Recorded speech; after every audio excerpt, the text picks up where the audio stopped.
Oke, welcome to Total Politik. Dan kita saat ini sudah bersama orang spesial. Dan dalam sejarah Total Politik, ini adalah manusia, makhluk yang paling tampan yang pernah kita wawancara.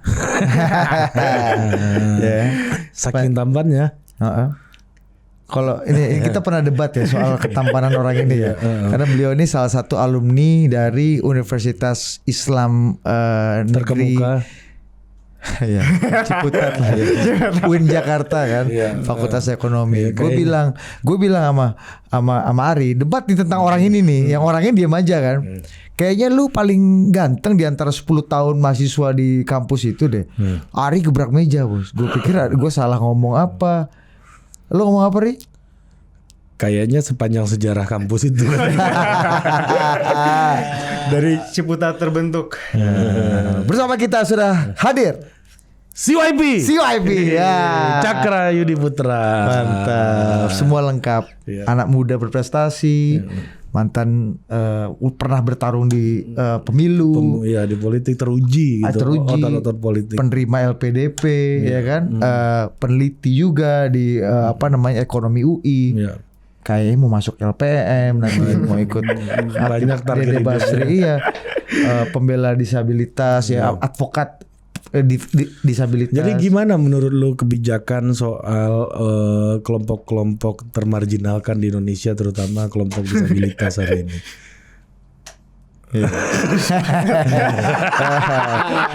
Boleh dijawab boleh nggak tak Boleh dengan versi lu aja, terserah lu.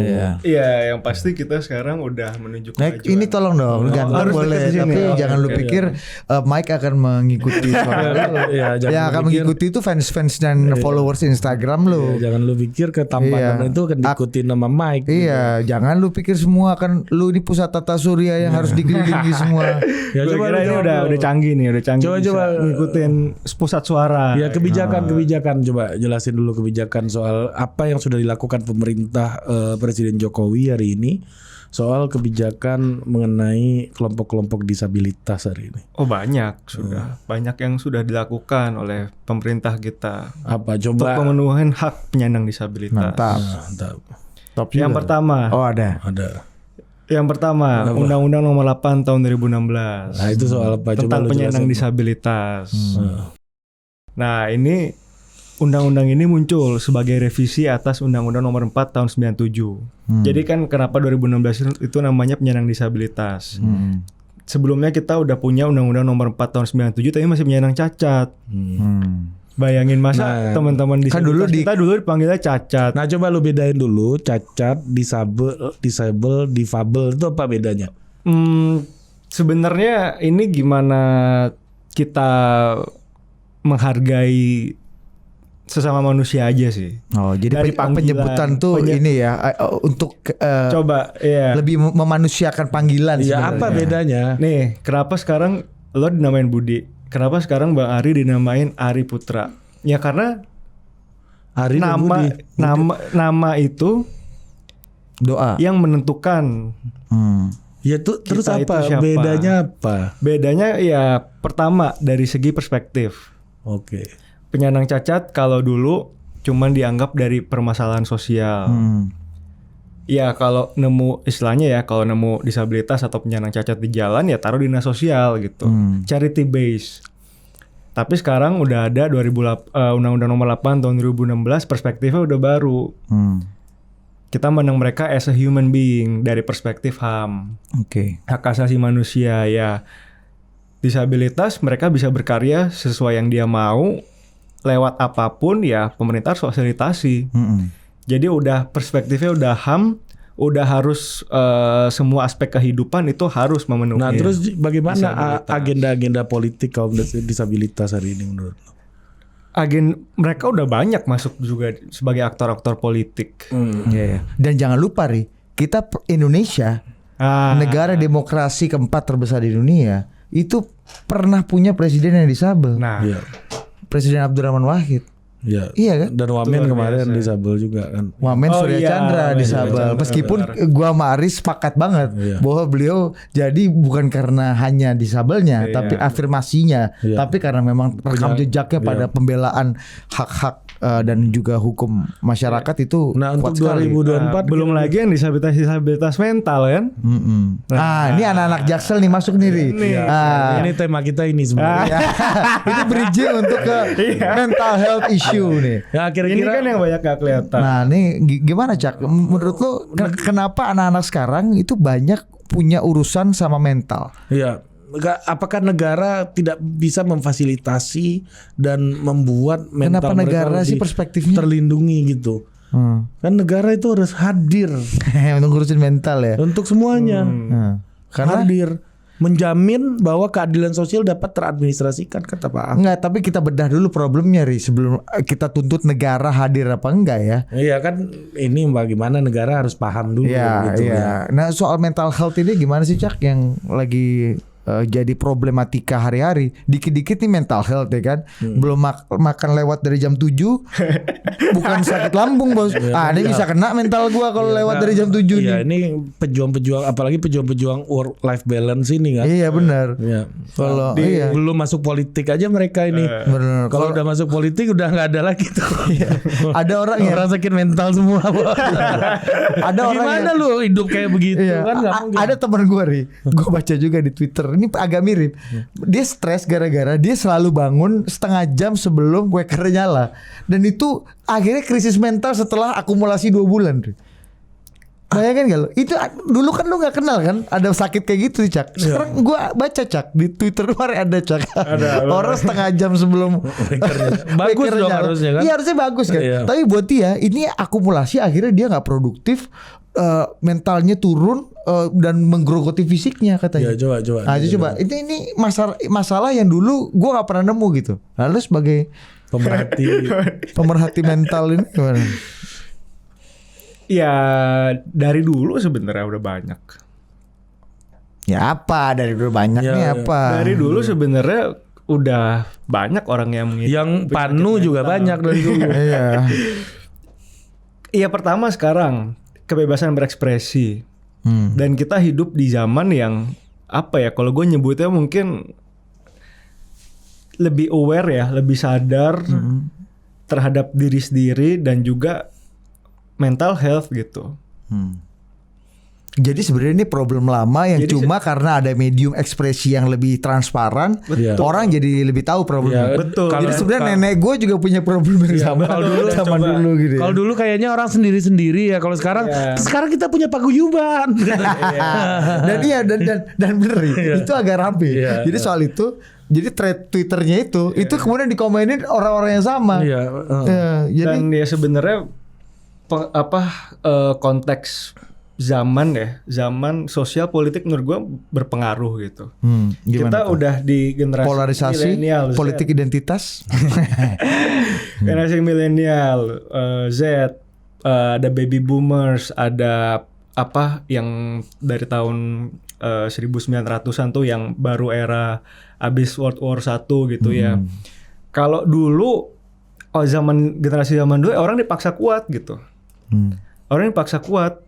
Jadi sebenarnya atau siapa mungkin yang, dulu, yang iya. pertama kali mengekspos mental health ini siapa sih sebenarnya? Coba lu punya penjelasan nggak? Kalau menurut gue yang pertama kali mengekspos mental health ya generasi milenial dan Z aja. Terutama semenjak era sosial media gitu. Iya. Karena mereka punya medium untuk bercerita.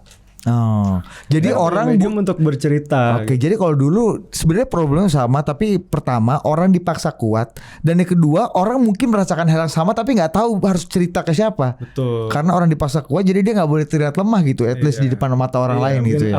Dulu kan masa-masa kebangkitan ya, lu abis terpuruk ya lu harus bangkit tuh kan dikonotasikan ya lu harus mempunyai kekuatan yang lebih, lu nggak boleh mengeluh dan sebagainya. Nah terus kenapa orang-orang introvert makin banyak di medsos?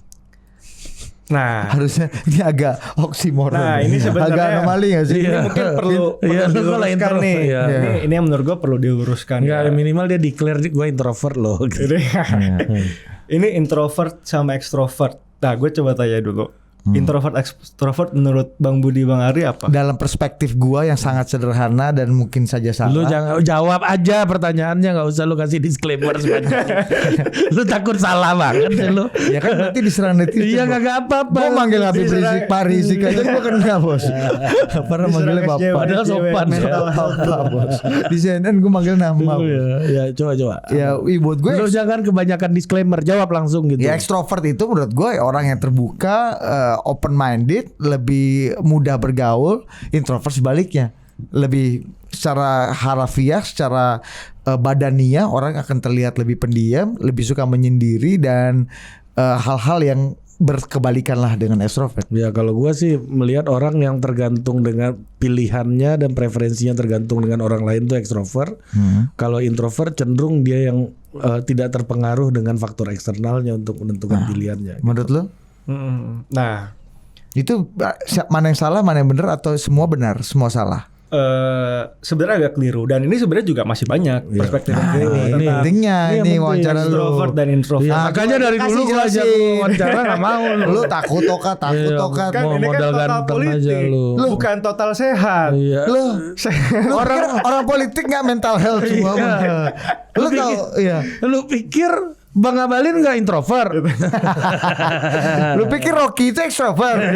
Dia introvert dia. Iya, lebih suka naik gunung sendiri dia. Nah ini berarti bisa kita simpulin kan sebenarnya Salah intinya. extrovert introvert itu Ekspresi. bukan tentang appearance, bukan tentang kehadiran kita kalau di luar tuh seperti apa gitu, tapi tentang justru gimana kita nge-recharge diri kita gitu. Kalau extrovert dengan kita berkumpul itu kita nge-recharge diri kita. Tapi kalau introvert itu dengan menyendiri kita nge-recharge diri kita. Jadi secara appearance sebenarnya akan terlihat sama aja. Extrovert introvert, orang introvert akan tetap bisa bawel, public speaking bagus, tetap bisa bercanda depan publik, tetap bisa melawak. Coba sebutannya misalnya gue yakin pasti banyak tokoh-tokoh publik, presiden, Pak Jokowi introvert apa senator. extrovert menurut lo? Introvert. Oh, introvert. Yang gua kenal introvert tuh satu, Bos. Yang dekat ya. Namanya senior kita, sahabat lu, Alvito Dinova Gintings. Bang Alvito itu Cak, dia kan public speakers bagus, salah satu news anchor kenamaan di Sahabat Indonesia. gua banget tuh. Sahabat lu banget, mirip Bingit. Iya, dia yang deklarasikan. Bang sahabat Vito itu gua. punya satu kebiasaan, dia enggan ngobrol dengan narasumber sebelum show. Nah, Oh, itu iya. introvert banget. Beda sama kita. Kita ini kan senang ya. justru Lu berdua malah kadang-kadang saking udah capeknya ngobrol sama narasumber, pas di show-nya kita semua udah bahas. Itu kan udah tadi. Bang Vito gitu. Jadi dia kasih jarak sampai akhirnya dia betul-betul nemuin show. Nah, kalau Pak Jokowi gimana menurut lo? Penglihatan gue sih introvert, tapi sebenarnya ada orang juga namanya ambivert. Oh, apalagi nih? Ini obat ambien itu ya. Atau pervert? Itu verb 1, verb 2, verb 3. Break, broke, broken. Apa Pak Jokowi ya? Ya kalau ambivert ini orang yang sebenarnya dua-duanya bisa, tapi jadi gini, Kak. Ya, gue nih orang bos. Mereka ada di ambang batas antara extrovert sama introvert. Oh, jadi kalau di BPS itu hampir miskin gitu ya? Iya. Kalau ya kan, rentan miskin ya. Rentan miskin. Kalau cuaca tuh pancaroba lah. Iya, kalau garis kemiskinan dia tuh cuma setitik di atas gitu. Oh, kalau cuaca mendung gitu Ya, ya. dia rentan introvert Rentan gitu. introvert. Itu gimana tuh? Rentan introvert tuh gimana? Nggak ada rentan introvert, maksudnya ambivert tuh ya bisa kadang kita ekstrovert, bisa kadang introvert. Lebih ke faktor-faktor yang sementara aja yang berpengaruh gitu. Oh, Misalnya ya mood gitu. Mood gimana maksudnya? Mood tuh maksudnya ya kalau lumpur maksud lo? suasana hati lah, di suasana hati saat itu. Jadi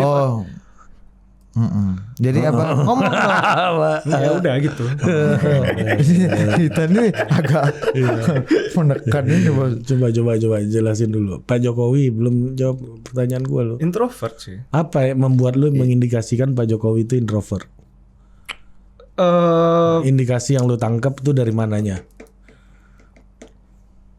Lebih suka lebih suka menyendiri ya gue lihat ya.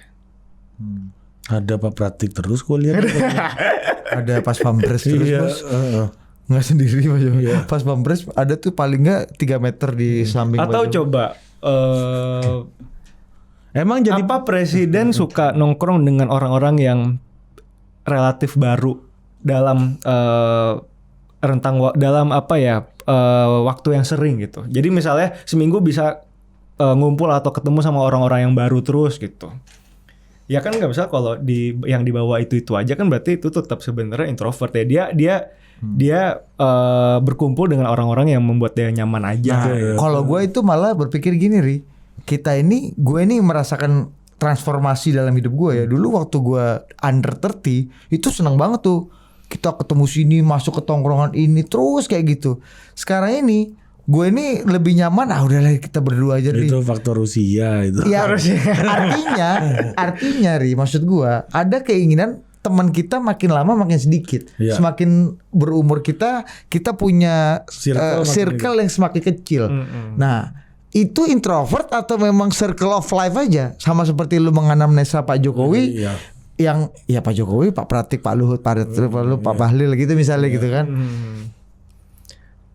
Iya, kan tadi kan soalnya kan lu bilang katanya Pak Pratik misalnya suka sama Pak Jokowi gitu-gitu. Ya itu stage of life juga.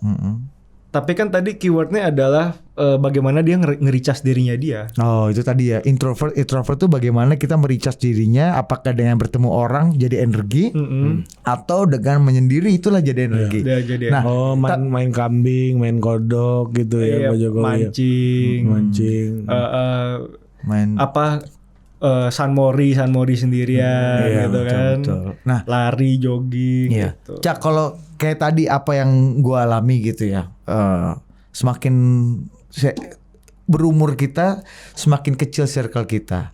Nah, lu ini kan masih 20-an something nih, di usia-usia golden age ini kan.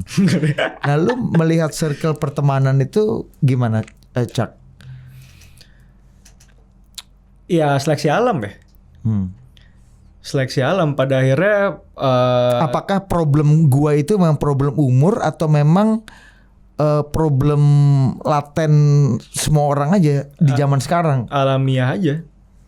Ya makin berumur semua orang pasti ya masing-masing secara individu makin berumur, makin dewasa, makin ada prioritas-prioritas di kehidupannya masing-masing. Misalnya kita teman bertiga, tapi seiring dengan waktu Bang Ari menikah, ya lu belum misalnya, dan Bang Ari ya gue juga belum gitu kan. Ya tapi misalnya Bang Ari jadi punya istri, anak. Kok kayaknya gue yang lebih tua daripada Budi nih. Kurang ajar juga lu. Nah kemudian kan itu yang membuat apa, prioritasnya misalnya teman udah gak jadi prioritas. Nah itu misalnya hal-hal kayak gitu ya yang akan menjadi pertemanan itu tersingkir. Jadi itu stage of life aja. Stage of life aja. Belum lagi kalau ada yang mengutamakan karir apa, kan semua orang punya prioritas beda-beda. Orang kan makin berumur makin ngejar mimpinya misalnya. Ya lu mimpi lu apa Dit? Apa? Lu punya mimpi nggak lu kalau kan Pak udah Jokowi kata Bang Vito kan udah tahu. Indonesia maju kalau Pak Jokowi. Kalau lu apa? Lu? Indonesia berakhlak. Gak jelas.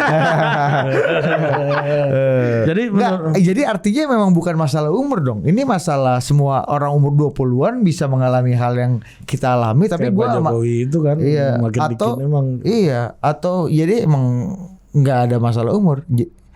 Ya memang karakter juga sih Dit. Ada juga orang yang dari dulu bareng terus. Iya, atau nah kan, sebenarnya ini lu Bang Sugeng Suparwoto sama Pak Surya Paloh dari dulu bareng terus. Gimana lu? Iya juga ya. Iya kan? Bang Panda sama Bang Putra. Iya, emang anak. Iya makanya maksudnya memang orang juga beda-beda gitu loh. Maksudnya ya benar juga kata Cak. Jadi nggak ada manual book pasti bukan umur juga. Memang ada juga orang yang apa istilahnya nih, turnovernya orang sekitarnya cepat gitu. Benar. Dan gue punya satu ya quotes apa teori lah ibaratnya ya, friendship itu must be proven over time gitu. Kenapa ya? Karena Mantap juga lo, soulful. Jangan dipotong bos. Ini lagi Nggak kagum ini syair-syair ya. Ya kenapa? Friendship must be proven over time. Must be proven over ya time. harus dibuktikan dari waktu ke waktu gitu. Karena ya mungkin lu pernah dengar kalau pertemanan dibenturin sama uang tuh pasti akan rusak gitu. Misal perkara minjem goceng doang. Jadi menurut lo dia siapa politisi yang pertemanannya teruji selama ini? Politisi? Iya, yang teruji pertemanannya selama ini menurut lo, yang kalau kata Cakra. Iya menarik. Ya terlepas dari kepentingannya, Coba, mereka apa? tetap berteman, Iya. arah politiknya dan lain-lain gitu. Ya Pak Luhut dan Pak Jokowi for some extent. Itu kan searah terus dari dulu, Lo Bos. teruji kan? Ya tapi kan searah. Nggak, maksudnya apa? Kan kalau kata Cakra kan teruji, lepas kepentingannya beda pun mereka jalan oke-oke aja, kayak Pak Luhut sama Pak Prabowo mungkin gitu. Iya ya. Siapa ya? Misalnya Sarwono dan Wimar ya, Pak paling dekat Prabowo, aja dari gua ya. Mega enggak ya? Iya. Oh enggak, Pak itu Prabowo. jauh. Sarwono sama Wimar aja ya. Sarwono Wimar itu bersahabat sejak SMA. Ya, di Kanisius, bolos bareng sampai ketahuan saudara, lanjut di ITB. Dekat sekali, ganti-gantian. Wimar ketua dewan, Sarwono ketua MPM, Sarwono ketua MPM, Wimar ketua dewan. Jadi gonta-ganti aja. Tapi mereka memilih jalan politik yang berbeda. Wimar sangat oposisi, bahkan pernah dipenjara Orde Baru. Dan Sarwono lu tahu sendiri karir politiknya, Menterinya Soeharto. Sekjen Golkar, Iya. anggota DPR yang paling muda, sampai akhirnya jadi Menteri Soeharto 3 periode. Tapi Gitu. mereka Sampai akhir hayatnya Sarwono yang akhirnya melepas Wimar di liang kuburnya. ya, tapi sekarang udah beda ya Sarwono sama Wimar sekarang. Ya udah. Ya. Dan pada masa Gus Dur gitu ya. Mereka sama-sama di kabinetnya Gus Dur. Wimar jadi juru bicara presiden, Sarwono jadi menterinya Gus Dur. Sarwono memilih mengundurkan diri karena dia tahu Gus Dur mau jatuh. Dia bilang ke Wimar, pernah cerita sama gue gini. Iya si Pehong, dia bilang Sarwono itu Pehong. Si Pehong pernah ngomong sama gue, Wim, ayolah kita mundur aja. Lo mau tenggelam sama kapal nih? Iya, gue akan tenggelam sama kapal ini. Nah udah. Dan itu tidak membuat persahabatan mereka Ya, cerai. sama-sama nonton tenis juga mereka berdua kan. Iya, waktu Sarwono ketua PLT, Iya. Wimar ketua badan tim nasionalnya tenis. Jadi ya ini kalau ini yang paling dekat sama gue ya, ya gitu. Kalau politisi hari ini siapa yang lu lihat pertemanan yang gak kawannya gak lama ini? Sini gimana menurut lu, Zul sama Fahri Hamzah? Ah, iya. Itu juga sebenarnya satu rahim. Iya dari UI kan. Iya. Lu kan kenal dua-duanya kan lu. Betul, kenal dua-duanya dan mereka saling menghormati ya dan saling mengerti apa sepatunya masing-masing gitu Bang kan. Zulkifli Mansyah ini gubernur NTB kawan-kawan. Iya, gubernur. Kalau menurut lu siapa? Enggak, lu gua tanya. Ya itu jawaban gue. Kan lu sebagai jurnalis yang memperhatikan. Kalau gua kan enggak memperhatikan. Ya itu jawaban gue. Ya misalnya apa ya? Ya satu di Gelora sekarang, satu masih di PKS gitu. Iya gitu, misalnya kayak gitu. Atau misalnya Eros Jarot sama Zulfan Lindan deh. Di mana bedanya mereka? Ya bedanya dulu ketika Eros dan Zulfan sama-sama di PDI. Mereka berteman segala macam dan sampai akhirnya Eros merasa quote unquote dia dihianati oleh PDI dan dia membuat partai baru. Zulfan tetap di dalam, ya mereka masih bersahabat sampai sekarang gitu kan. Bang Zulfan beberapa kali bilang juga kayak gitu. Iya, dan sekarang Bang Surya berseberangan sama Bu Mega, mereka masih podcast bareng. Mereka masih podcast bareng dan agak menyindir bosnya Bang Zulfan. Jadi ya itu pertemanan gitu. Ya pertemanan is apa namanya? Proven by overtime. Overtime. Ya, jadi politik is so Ya lu sama Valdo gimana? Kan orang banyak melihat lu sama Valdo ini transaksional aja. jadi lu gak sama Valdo itu sahabat lo, tapi ya lu transaksi aja. Atau maksudnya ya lu punya kebutuhan, gue punya jasa, ya we can membayar. Kenapa gue yang kena? Dulu waktu kan lu kan membantu Valdo karir di Iya, caleg kan dulu kan. Iya, makanya friendship apa proven by the time kan. Jadi ya total politik inilah yang memisahkan kami. Iya. Dan Valdo lebih bersahabat sama gue sekarang. Iya, daripada sama lu. kalau enggak udah di istana gue sekarang Bos, kalau enggak ada total politik. Lu pikir hidup gue lebih enak total politik? Iya makanya. Bener. Ya pasti hidup Valdo lebih enak. Jadi gue ngelihat gini aja, apa namanya, perkawanan itu ya udahlah, gue punya jalan gue sendiri, Valdo punya jalannya sendiri gitu. Ya, dan setiap orang kan akan menjemput takdirnya masing-masing gitu.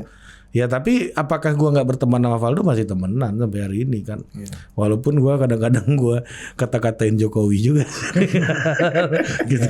Gue undang lawan-lawannya Jokowi, gue undang semua. Gak ada masalah. Ya, tapi yang nggak membuat hubungan lu sama Valdo jadi retak. Iya kan, pertemanan tuh kan nggak ada orang yang bisa lu atur sepenuhnya. Bahkan lu bayar orang, lu bayar orang nggak bisa lu atur sepenuhnya. Bahkan anak lu sendiri nggak bisa lu atur. Dia mau jadi apa, dia mau kemana, nggak bisa lu atur, ya. Yang bisa lu lakukan cuma buying time. Sampai dia bisa belok sendiri. Gitu. Jadi ya, menurut gue ya itu Valdo udah buying time lama. Sampai gue nemu total politik. Iya benar. Tapi menurut gue bertahannya pertemanan atau bubarnya pertemanan itu memang basisnya memang individualistis. Enggak juga sih kalau. Menurut gue ya, karena semua tuh by the interest dari kacamata gue. Misalnya gue berteman sama lo, gue punya interest sama lo. Interestnya apa? Gue happy.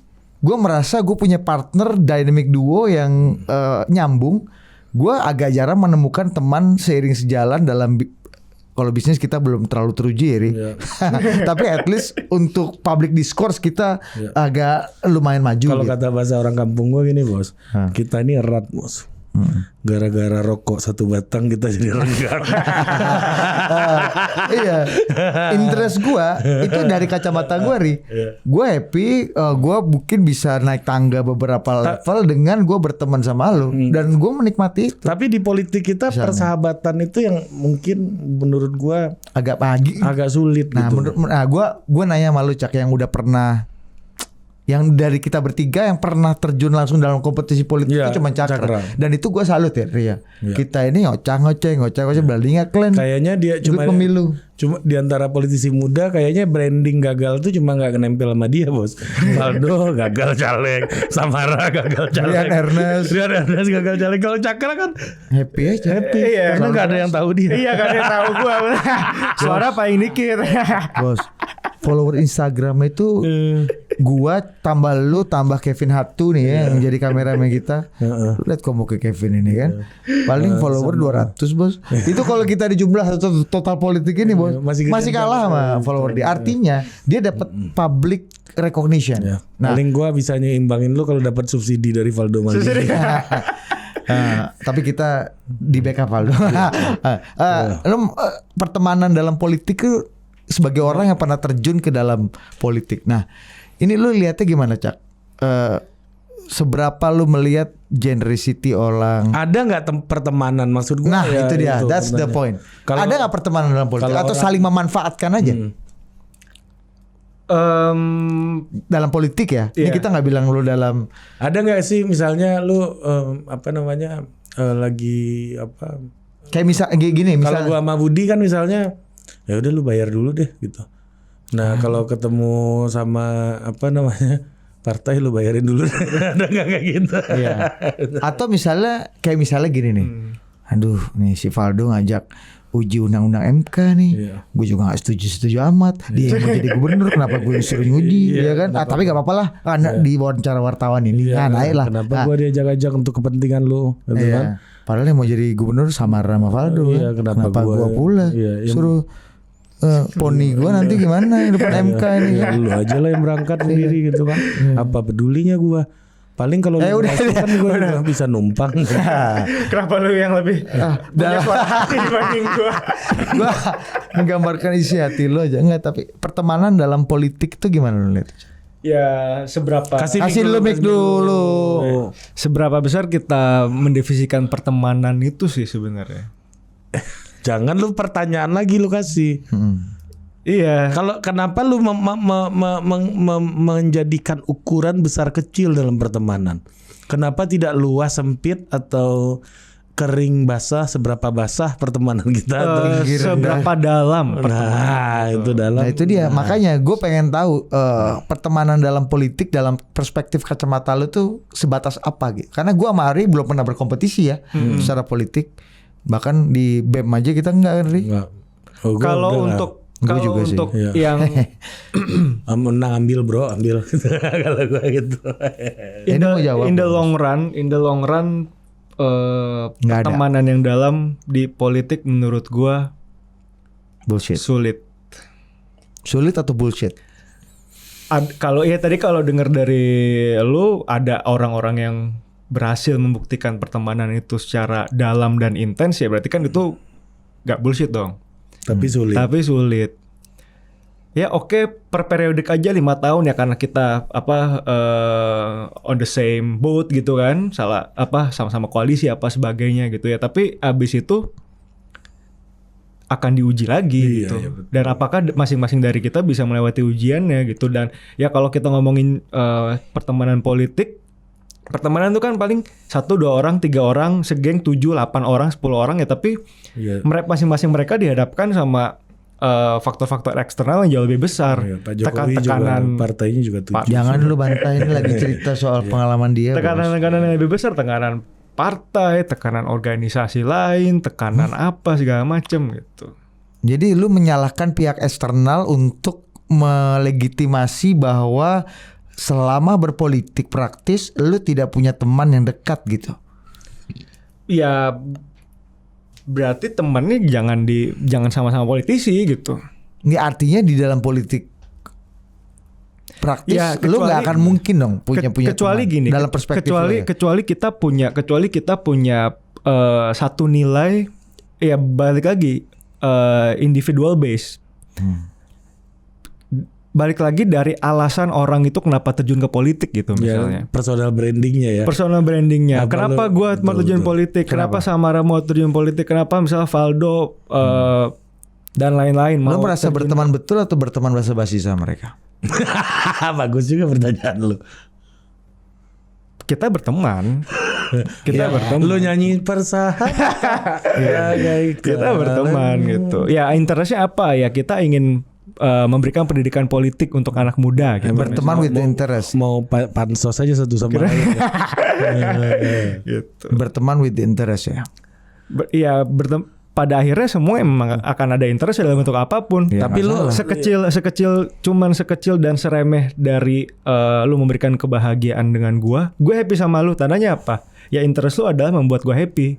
Tapi even lu itu misalnya cuman ya lu orang yang belangsak tapi lu istilahnya lucu, lu bisa ngelawak ya.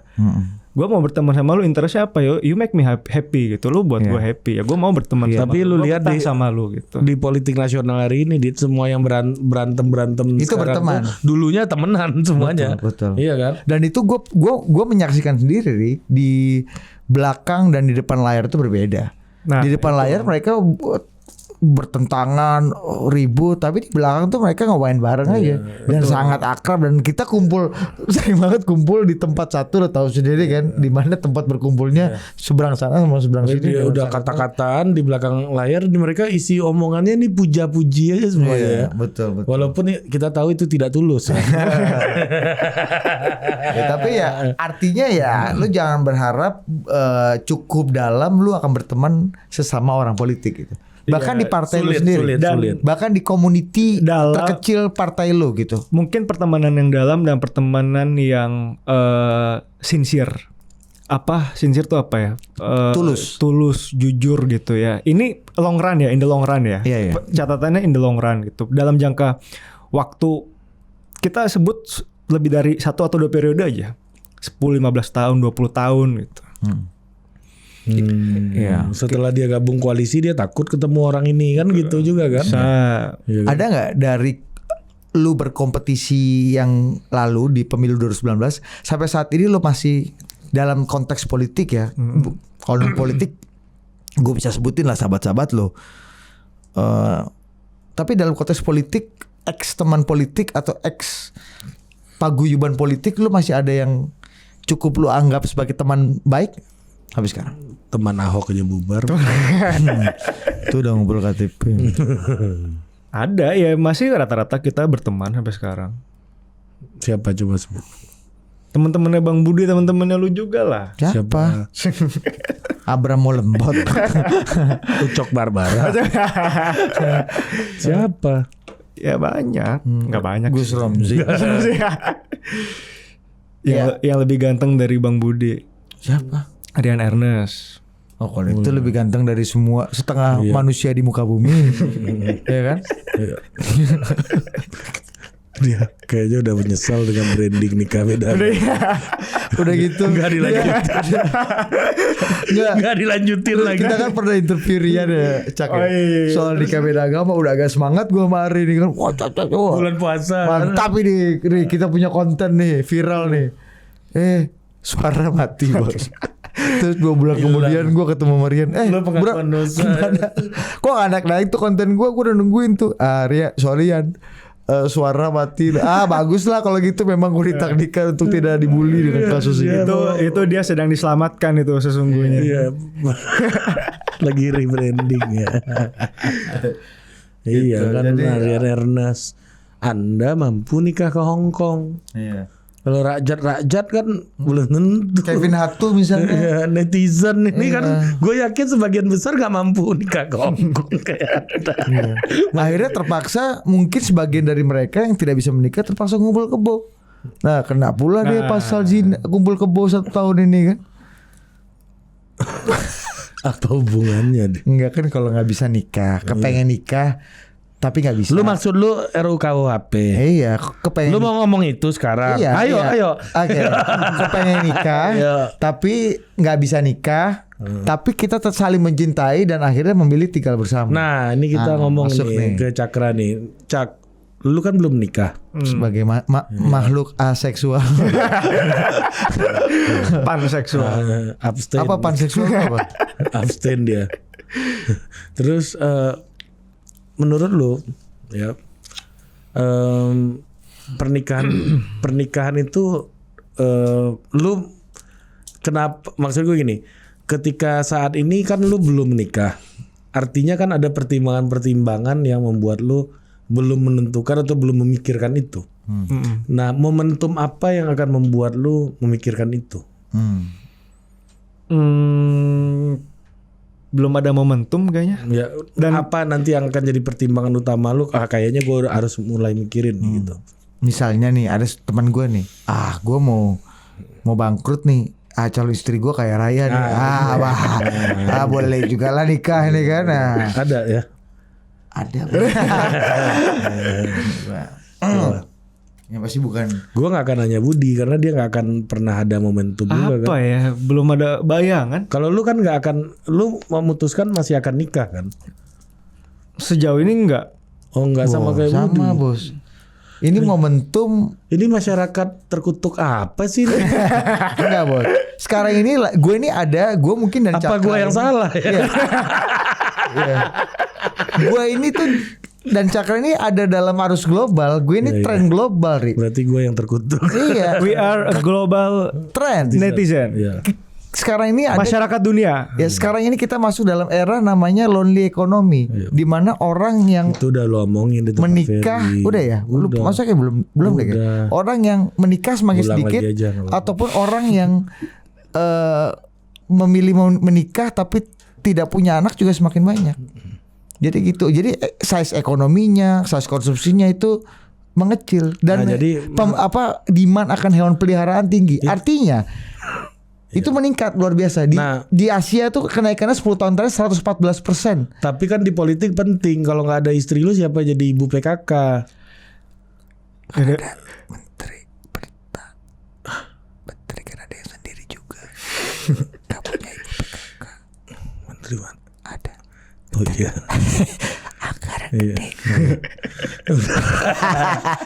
Iya kan? Iya, jadi maksud gua Ya itu kalau alasan ibu PKK tahu dalam gua. enggak maksud gua dalam konteks Lo tau gak di selama Jokowi Ahok jadi gubernur dan wakil gubernur di DKI ini, tahun DKI ini bos, ketua TPPKK tuh bukan Ibu Iriana bos, Ibu Veronica bos. Bu Iriana tuh dan pembina karena aku males sih ngurus TPPKK, wes Ibu Vero aja bagus ya gitu. boleh kayak gitu. Itu Bu Ana tuh. Jadi ketua hariannya itu Bu Vero.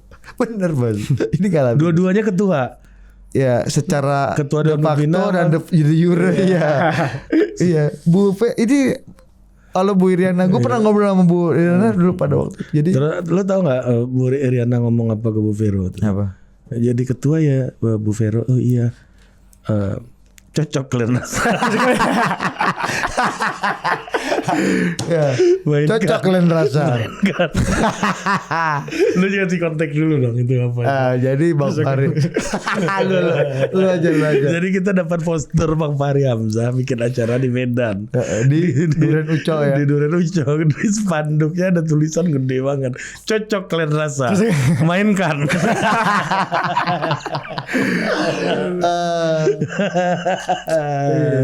Artinya ya gue. Tapi kan di kultur kita kan pernikahan itu untuk melakukan rekonsiliasi. Banyak pernikahan-pernikahan politik yang terjadi di Indonesia. Gitu. Di dunia tradisinya seperti itu kan. Iya. Kawin mawin antar anak makanya. raja, kawin mawin antar anak petinggi Lu negara. nggak ada masalah, nggak dianggap siapa-siapa begini. Ya menurut gua orang seperti gua nanti ke depan mungkin akan semakin banyak dan pada akhirnya pada satu titik tertentu ya gua nggak akan jadi minoritas terlalu kecil gitu. Hah? Size-nya akan makin gede nih orang-orang yang lu nggak selamanya jadi minoritas gitu ya. Iya karena mungkin Karena kita lu akan dakwahkan menguasai terus dunia. kan. Karena lu dakwahkan terus kan di sini kan. Betul. Dan ya mungkin orang Jepang sekarang yang dianggap aging population ya, yang nggak menikah ataupun menikah tapi nggak punya anak. Lu jangan diam-diam aja lu si Wepi, coba nimbrung. Iya, ya menikahlah ketika kita siap, bukan ketika kita dituntut. Nah, kayak misalnya banyak orang apa katanya? Ketika siap. Ini pernikahan politik ini. Oh, pernikahan politik. Ya. Di Indonesia pernikahan politik tuh gimana Ri? Iya banyak lah di level lokal, misalnya anak tokoh ini sama anak tokoh itu. Misalnya gitu, kan. yang paling dekat sama lo, yang lo kenal secara pribadi, Iya, ada nggak? Ada. Udah cerai. Ya ada kok. Lo ada nggak Cak pernikahan politik? Seperti halnya orang tuanya cerai juga. Siapa? Orang tuanya beda faksi. Bikin partai.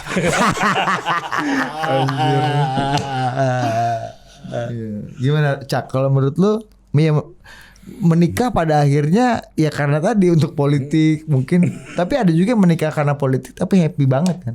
Iya. Terus beranak pinak. Nggak ada masalah juga. Ya kayak Mas Ibas sama Mbak Alia gitu ya. Iya. Itu kalau banyak yang agak sinis bilang itu pernikahan politik, menurut gue itu pernikahan karena cinta. Karena gue lihat nggak ada halangan dan nggak Jangan-jangan ada gestur yang saling tidak mencintai. Tahu dari mana Happy? Ya at least di Instagram. Tapi kalau lu lihat Dan beranak pinak, kalau nggak cocok pasti dia nggak akan terus beranak pinak. tapi kan lu lihat memang kayaknya nature kita itu dalam membangun pernikahan itu emang politis sih dari dulu. Mungkin ya. Dari zaman manusia purba gitu. Iya, dan Siti Nurbaya kan politis juga. Iya dari dulu dua kerajaan. Nature-nya kita kayaknya. Kayak mempertahankan Iya, kekuasaan. dan food and gathering itu kan sejarah pertama kita melakukan pernikahan gitu ya. Iya. Pembagian kerja gitu ya. Yang satu di dapur meramu gitu kan, yang satu berburu gitu. Dan gue tuh agak nggak suka dengan Itu politis bos itu. Iya, ya. Division of labor akhirnya muncul konsep kekuasaan patriarki untuk pertama kalinya. Nah, itu. Iya kan? Memang Perempuan di rumah, Iya. laki-laki keluar. wataknya pernikahan tuh memang always politics sih menurut gua. Iya, bahkan politik di level yang paling Itu konsep politik. Iya. Karena ada undang-undangnya kan. Undang-undang keluarga. Iya. Undang 174 ya. Iya, berapa nomornya? 174. Kan undang-undang dari tadi lo. Jangan ketawa lu sekarang. Lupa gua. 174. Kagak ke arah sana. Kan gua pernah. Bisik-bisik. Tapi itulah banyak sekali orang menikah mungkin karena orang tuanya meminta atau karena tuntutan sosial. Jadi orang selalu memutuskan sesuatu itu di luar otoritas atau keinginan dia sendiri gitu. Kayak misalnya contoh kasus Siti Nurbaya gitu kan. Ya Siti Nurbaya memilih terpaksa menikah sama Datuk Maringgi karena tuntutan orang tuanya.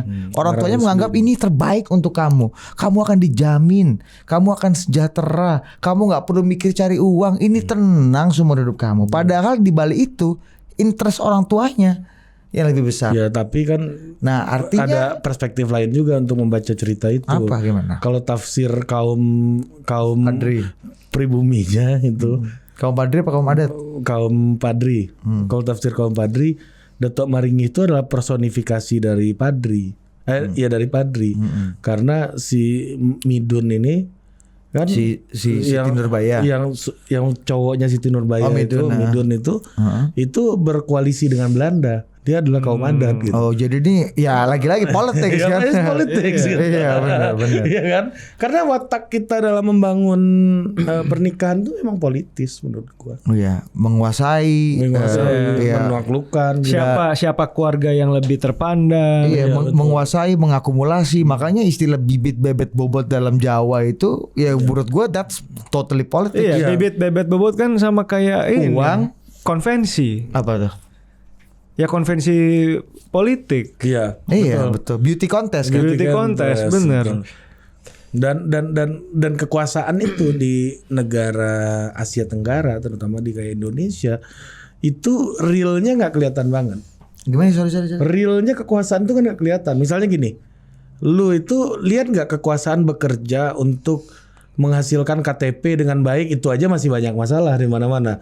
Siapapun kepala daerahnya belum bisa memastikan KTP itu memang bisa sampai ke semuanya kan nggak ada juga. Semua mendapatkan hak KTP ya kan sama. Itu aja masih susah kita.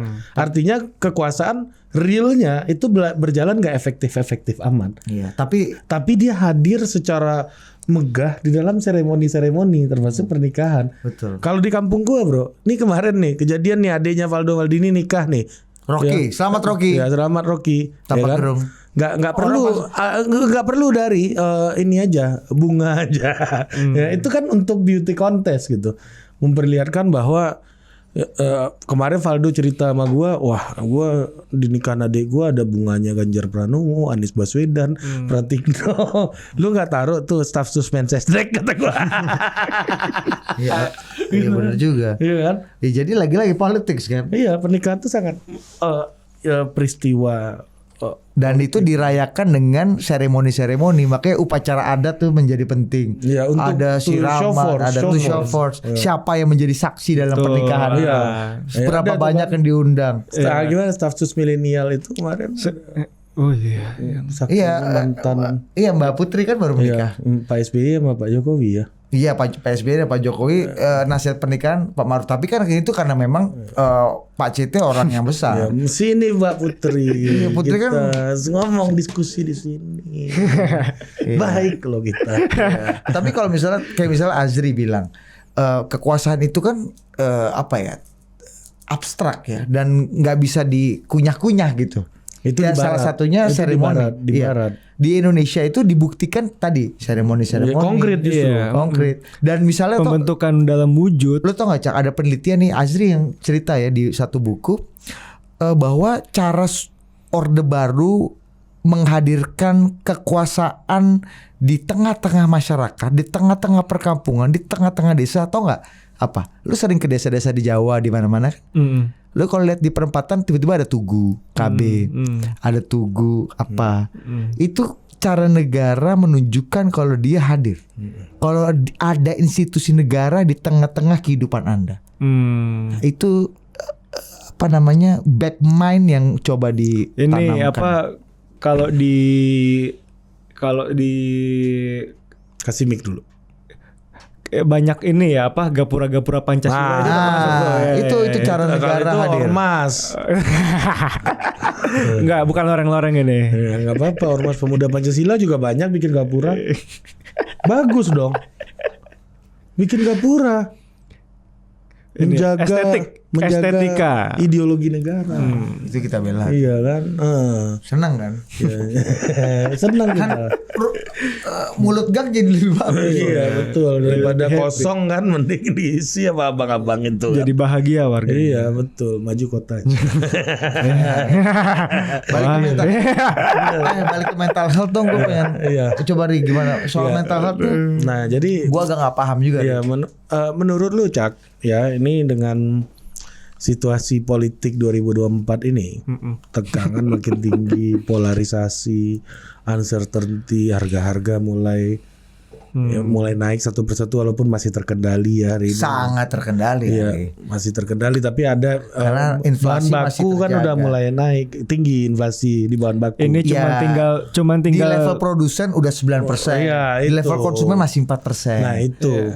berarti Oh iya tandanya kan, Nah, negara kan produsen tuh menggaji konsumen ini juga kan. Artinya dengan disparity ini negara masih kuat fiskalnya Iya, untuk ini. menjaga inflasi level dia kuliah ekonomi bos. nah, Gua ini belajar sampai berapa makroekonomi. kuat? Iya berapa kuat. Sampai berapa kuat? Nah, ini kan Anda udah negara. ini kan kayak menahan aliran air Iya, sungai. kayak ya. kalau lagi plank Iya plank. 30 detik kuat, 1 menit kuat, 1,5 menit agak mulai getar, 2 menit buyar. Itu bagus juga analogi lu ya. Iya. Kita nggak kepikir, Bos. Subsidi itu soal plank. Subsidi. Ya. Emang zen soulful ini. Itu ayo guru dosen-dosen makro daripada jelasin paradox of thrift, Capital reversal. iya demand overshooting. Iya, Nggak ngerti paham ini Prof. Iya, Iya kan? capital reversal gitu. Jadi kita tuh plank yang perlu jelasin. subsidi to plank. Lu tau gak cara Hatib Basri menjelaskan? Lu kan anak ekonomi kan? Lu udah dengar cerita? Belum. Hatib Basri menjelaskan bagaimana satu BUMN yang sampai sekarang meskipun sudah puluhan tahun umurnya masih disubsidi setiap tahunnya dari pajak negara dengan penyertaan modal. Meskipun dia rugi dan dia mungkin dianggap bisnisnya gak efisien, gak menguntungkan, tapi tetap disubsidi atas nama kebanggaan semu. Tahu gak istilah gini? Kalau kamu masih umur 1, 2, 3 tahun, kamu menyusu ke ibu kamu, itu wajar kan? Ya namanya juga anak kecil nggak bisa cari makan sendiri, jadi harus nyusu. Tapi kalau kamu umur 18 tahun, 19 tahun, kamu masih nyusu ke ibu kamu, itu namanya pornografi. Itu menggambarkan bagaimana BUMN yang udah Kan katanya lu mau mental health lagi. Oh iya, sorry. Ya. Mental health. Ya. Gimana supaya nggak gila nih jelang Pemilu ini. Pemilu. Ya kan orang kan udah mulai aktivitas politik, terus koalisi-koalisi, terutama nih yang di level bawah nih, Rey. ya level bawah, lu juga di level bawah maupun level elit. Sama mau gilanya nih semua nih. Terutama yang elit-elit ini kan. Iya, kalau Kan udah mulai taruhan Alphard kemarin Bang Hasan Nasrullah. Kalau menang sih senang ya. Kalau nggak sedap juga. Iya, kawan gua aja sih apa namanya, ada kawan gua di Tanah Abang namanya si Lepai bos. Ya itu taruhan bola ini aja 200.000. bayarin soto Bang Karto aja nggak bayar bos. Nggak mau bayar. Aku tahu caranya tuh bos, supaya yang memberikan atau menang Alphard itu nggak terlalu jumawa dan yang kalah juga nggak terlalu rugi, tau nggak? Bayar DP, yang kalah, yang dua-duanya bayar DP, yang kalah bayar DP, cicilan 4 bulan sampai 6 bulan, sisanya over kredit. Win-win. Gawin bos. Gawin itu. Yang menang kalah juga saya sedih juga. Coba. Terutama setelah sehat lu untuk level elitnya dan level bawahnya biar kehidupan mereka nih jelang 2024 nih lebih zen aja. sama-sama damai ya. Iya, ada zennya. Apakah melukat dulu dia ke ubud gitu kan? Apakah mereka harus ke Canggu setiap bulan sekali? Canggu chaos bos, enggak. Masa sih? Chaos bos. Lah, kan penasihat kepala desanya kawan kita. Iya, jangan sebut nama. Jangan dia minta dirahasiain. Oh gitu. Inspektur ini ya. Inspektur ini. Pokoknya nih orang kalau kayak gini lah, top orangnya kayak Kayak orang Islam itu kalau ngelihat Mufti Al-Azhar, nah itu kayak gitu orang Bali ngeliat dia lah kira-kira. Iya kan? Spektur ini. Iya. Nah kira-kira kita kasih kesempatan lu untuk mikir sebenarnya. Jadi apakah Tapi kok ketawa lu kayak gitu emang secara marketing politik ketawa, cara ketawanya. Kalau Canggu emang Itu nggak masalah ya. Natural apa adanya kan. kalau Canggu emang Tapi emang harus belajar sih gimana. Emang chaos ya Canggu ya. Ya asik sih sekarang. Lu Ubud apa Canggu lu? Gua tergantung. Weekend Canggu, weekdays Ubud. Oh mantap juga lu. Kapan kerja kalian? Kan WFB. Work from Bali. Work from Bali. Bang Sandi ini. Dadah aja. Dari rumah aja nggak benar mereka. Dari kantor juga ngaco. Lu suruh pula dari Bali. Ya kan makin rusak ini pekerjaan Ini semuanya. generasi pandemial. Pandemial. Apa lonely economy? Apa lu? Hah? Lonely economy lu. Lu yang lonely. Iya. Semakin lama orang semakin akan jarang menikah dan kalau menikah tidak akan punya anak. Nah, Lu sehingga size konsumsinya berbeda. Kosan-kosan mahal jadi banyak. ini efek lonely nih. Coba Cak, Gimana? Elit dan level bawah nih biar Zen. dan damai, tentram. Kita inginnya pemilu. Semua partai udah deklarasi pemilu damai loh. Dia ini mau jawab kapan, Bos? Tapi sikat-sikatan belum berhenti loh gitu. Masa sih? Orang saling puji Pak Anies, Pak Ganjar. Out, Pak Ganjar, Bu Mega. out. Bu Ganjar. Bu Anies. Bu Anies. Ya, Jak, silakan Jak. Ya gimana ya? Gue mikirnya kalau dari segi elit ya harus ada kebesaran hati sih. Iya. Dari elit ini gitu. Jadi mikirnya harus untuk Bangsa dan negara. mental orang masyarakat Indonesia secara Orang mental mereka juga bermasalah gitu.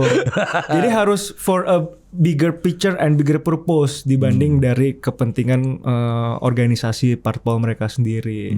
Buat orang biasa, anak-anak Zen, anak-anak Jaksel ini yang dikit-dikit kena mental ini bangun 30 menit lebih awal dibanding wakernya ini bisa kena mental, Bos. Kok gue yang bangunin waker gue? Waker bangun. Dan mungkin sebagian dari mereka mengajukan cuti untuk memperbaiki pola tidur ini, Bos. Setengah jam lebih awal ini. Nah, ini gimana, Cak? Supaya di total politik ini cuti mulu pegawainya.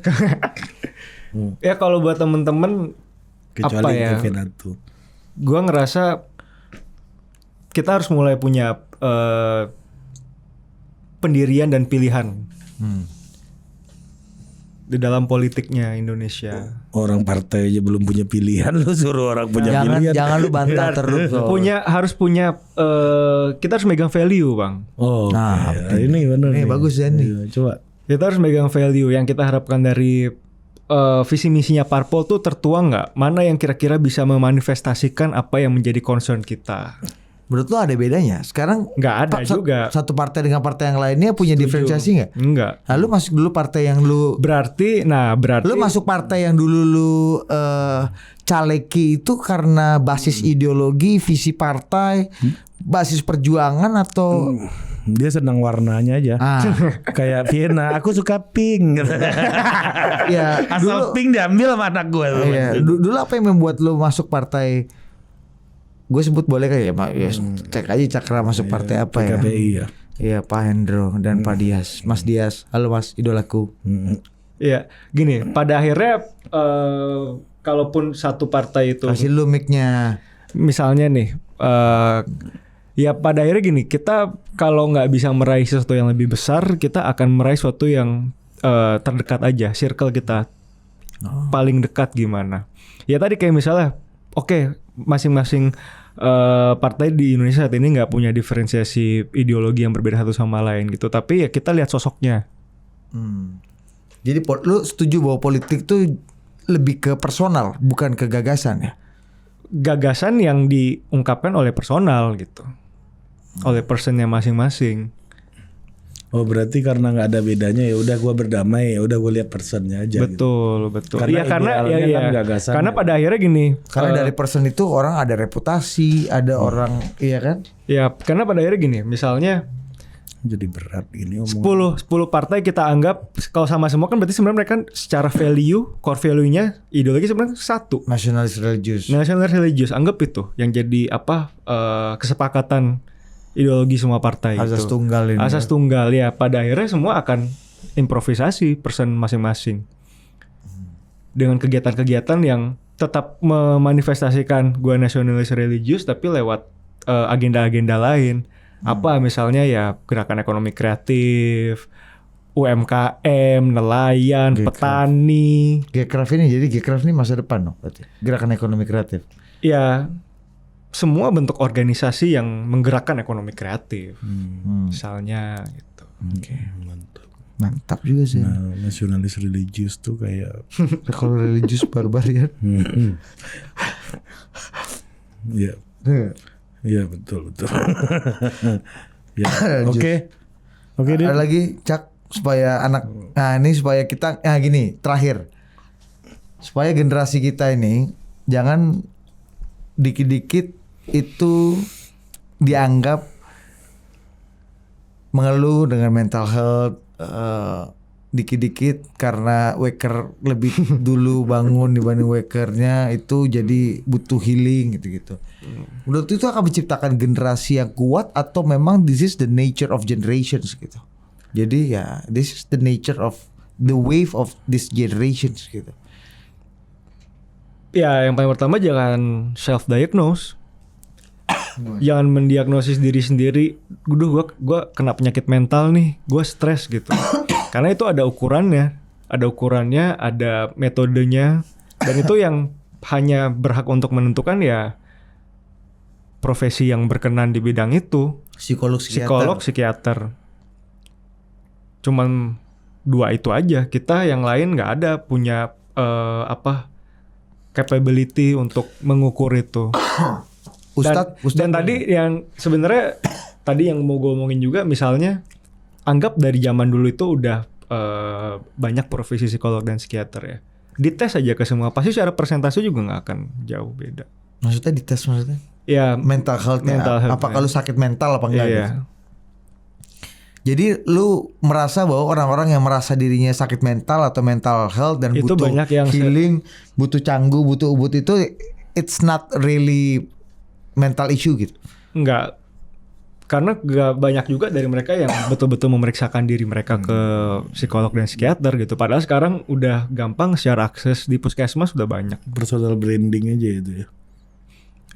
Ya atau mereka atau jangan-jangan banyak juga yang anggap mental health ini atau insecurity bahkan ya itu sebagai suatu tren yang harus diikuti gitu. Duh teman-teman gue pada kayak gini nyebutnya mental health insecure, gue juga gitu, gue kayak gini juga berarti gue insecure juga ya. Gue itu siapa yang pertama kali sih gitu. Kayak gitu. Gimana kita tahu bos? Memang Alexander Graham Bell yang nyiptakan telepon, atau Thomas Alva Edison? Lu bayangin deh kalau Bung Karno dulu gue insecure nih, nggak merdeka kita bos.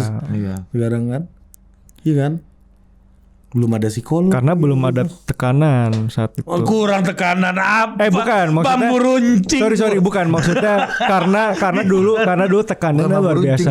Iya. Kalau saat ini tekanannya relatif mungkin lebih beda pressure-nya zaman dulu sama zaman sekarang. Ya dulu mungkin orang-orang dipaksa untuk kuat atau dia mungkin kena mental juga tapi dia nggak tahu how to express the mentality issue ini. Iya, dan atau jangan-jangan mereka nggak sempet untuk mendengarkan ke diri mereka sendiri saking sibuknya mereka survive. Iya. Kalau zaman kan mental health itu ya karena kita banyak mendengarkan ke diri kita sendiri. Kalau di anak Jaksel nih di zaman kolonial Nama organisasinya Young Mental Health. Itu yang menolak bergabung sama Republik, menolak bergabung. Young Java siap bergabung dengan Republik, ya kan? Young Celebes siap, Young Sumatera siap, Young Mental Health. Dia SCBD Merdeka. Kami memisahkan diri. Bung Karno deklarasi, proklamasi sendiri. Tapi sih. Lo kok kamu gak mau bergabung ya kan sakit mental. Gitu. Oke. Thank you CP, terima kasih CP. Sampai jumpa lagi di Total Politik berikutnya. Adios amigos.